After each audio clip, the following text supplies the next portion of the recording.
هذا الدين الذي نحن عليه هو أقوى وأسرع الأديان انتشارا اليوم.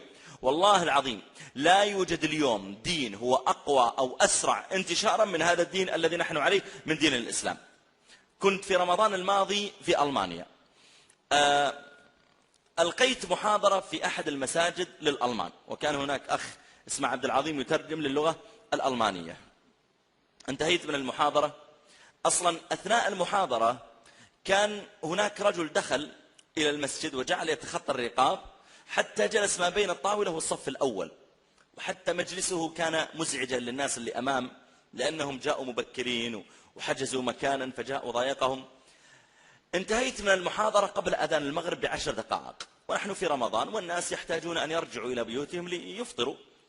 فقلت أشكركم وإن شاء الله تعالى نلتقي بكم في وقت آخر. كان فيه مسلمون وكفار، فرفع هذا الرجل يده.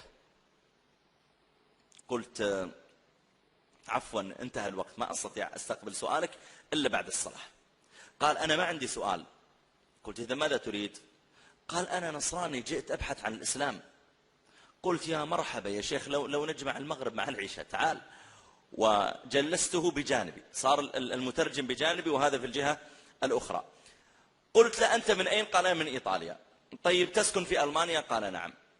طيب لماذا جئت تبحث عن الإسلام؟ جعل الرجل يتكلم بحرقة.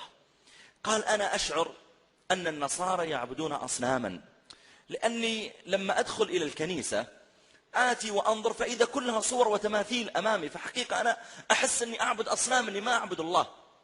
قلت هذه نقطة. النقطة الثانية، قال النقطة الثانية أن القساوسة عندنا يجمعون منا الأموال، يزعمون أنهم بها ينشرون النصرانية ويطبعون كتبها ويبنون الكنائس، وهم في الحقيقة يأخذونها لأنفسهم، بدليل أن عندهم أحسن السيارات وأحسن البيوت وأحسن العمائر. لما قال ذلك تذكرت قصة ذكرت عن إحدى الكنائس. ذكروا أن إحدى الكنائس قلت التبرعات عندهم، يقولون قال القساوسة يا جماعة ما في فلوس خلاص. قال والله الناس ما يتبرعون، التجار ما في أحد يأتي يعترف ولا شيء، خلاص ما في فلوس. فقال واحد من القساوسة قال أنا عندي فكرة نجمع بها مالا. قالوا ما هي؟ قال ما رأيكم أن نبيع أراضي في الجنة؟ قالوا كيف؟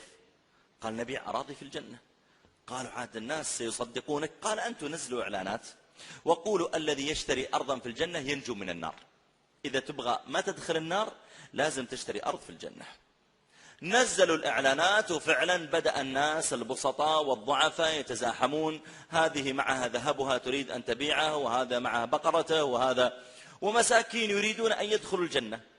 فمر في يوم من الأيام واحد من التجار، لما مر ونظر في إذا هذا الازدحام قال يا جماعة إيش القصة؟ قالوا والله نحن نشتري أراضي في الجنة حتى ما ندخل النار، نخاف من النار لازم نشتري أراضي في الجنة.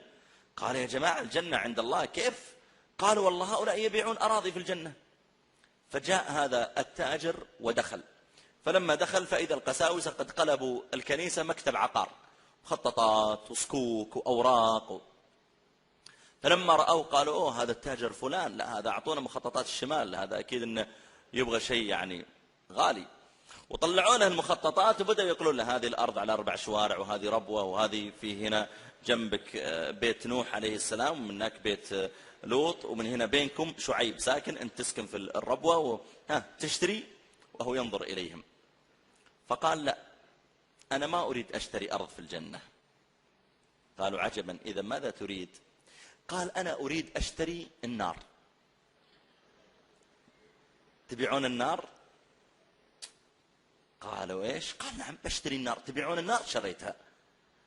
قالوا نبيع جدها، المسألة كلها أصلا لعب في نبيعك النار.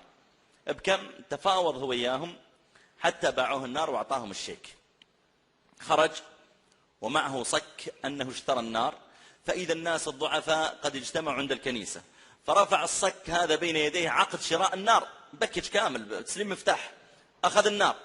فخرج وقال أيها الناس ما يحتاج تشترون أراضي في الجنة، أنا شريت النار لن أدخل أحدا، خلاص أنا ماني مدخل أحد، وفرت عليكم. فلما قال ذلك قال يا شيخ هؤلاء يسرقون أموالنا، تذكرت ذلك وتذكرت قول الله تعالى يا أيها الذين آمنوا إن كثيرا من الأحبار والرهبان ليأكلون أموال الناس بالباطل ويصدون عن سبيل الله. الشاهد تكلمت معه بكلام يسير فنطق الشهادتين، فقام واحد ثاني وأسلم أيضا، ثم أرسلت الأخوات من الدور الفوقي قالوا يا شيخ عندنا 4 سيدخلن في الإسلام. صعدت أنا والأخ عبد العظيم وكان عندهم بعض الأسئلة أجبناها ونقلناهم للشهادة، فتعجبت قلت يا عبد العظيم يعني ساكن في البلد متزوج ألمانية، قلت معقول 6 في خلال 2 ساعة؟ قال يا شيخ هذا عادي. قلت كيف عادي؟ قال يا شيخ أنا يسلم وأنا شخص واحد يسلم على يدي شهريا من 13 إلى 15. قلت عندك تقارير رسمية حكومية تثبت كم عدد المسلمين؟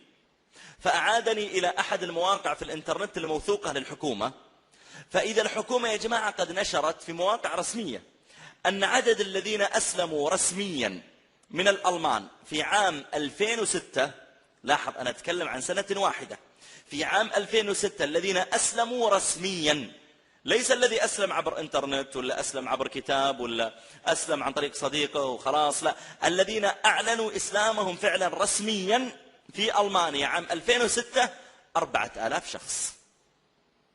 بمعنى لما تقسمها على الأشهر يطلع عندك في كل شهر قرابة 400 شخص تقريبا أو 350. قسمها على الأيام يطلع عندك في كل يوم قرابة يمكن يعني كل ساعة قرابة 12 أو 13. بمعنى أن في ألمانيا في عام 2006 كل 2 ساعة يدخل مسلم جديد في الإسلام.